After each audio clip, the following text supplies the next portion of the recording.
انت مين يا ابني عشان تتفرد وتنتني على النادي الاهلي؟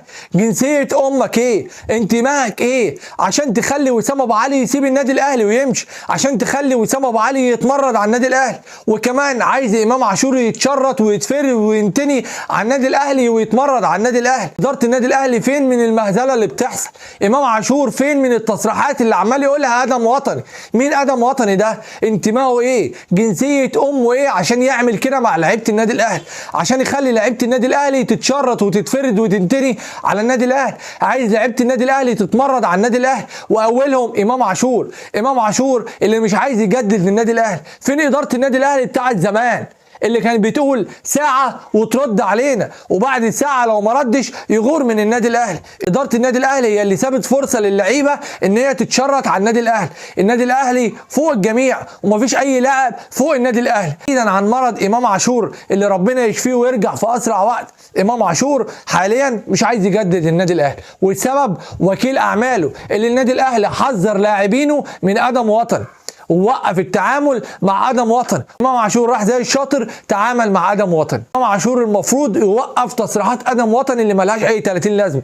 امام عاشور لو ما طلعش قال ووقف تصريحات ادم وطني يبقى عاجبه تصريحات ادم وطني، وساعتها لو امام عاشور ما خدش قرار المفروض اداره النادي الاهلي تاخد قرار وما تقعدش تاني مع امام عاشور وما تتكلمش معاه تاني في حوار التجديد.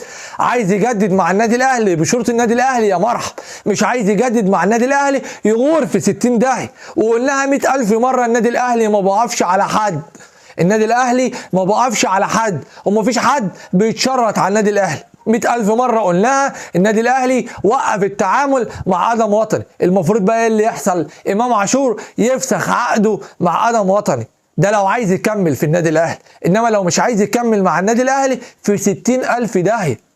واللي ما يقدرش النادي الأهلي، النادي الأهلي ما يقدروش.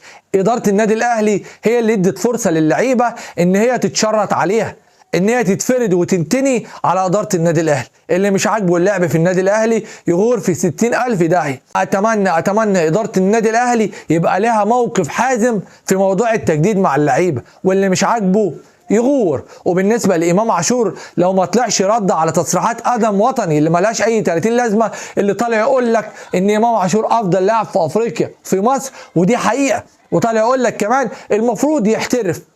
ما هو لو كان نفع في الاحتراف كان نفع في ميتلاند سيتي وما كانش رجع للنادي الاهلي من تاني. فامام عاشور مش هينفع في الاحتراف، وامام عاشور ديته ان هو يقع على كتفه من تاني وهيبطل كوره. لو لاعب مريض من جوه وادى امام عاشور كتف جامد او وقعه على كتفه من تاني، امام عاشور مسيرته هتنتهي. فانت بتتشرط على ايه؟ ووكيل اعمالك ادم وطني بيتشرط عليه. اتمنى اداره النادي الاهلي يكون لها موقف حازم، واي لاعب مش عايز يجدد مع النادي الاهلي وقت ما عقده ينتهي مع النادي الاهلي ومش عايز يجدد قول له مع 1000 مليون سلامه، هيجي زيك وافضل منك. كان امام عاشور مش عايز يجدد، ولا مروان، ولا اليو ديانج، ولا حتى زيزو، ولا لسه جاي، ولا حتى بن شرقي، ولا حتى اللي جم، كلهم عاله على النادي الاهلي وكلهم بيلعبوا لاجل الفلوس. اللي مش عايز يجدد مع مليون سلامه وفي 60 داهيه، لان النادي الاهلي فوق اي حد. فاتمنى اداره النادي الاهلي تفوق شويه. بس كده، يلا سلام.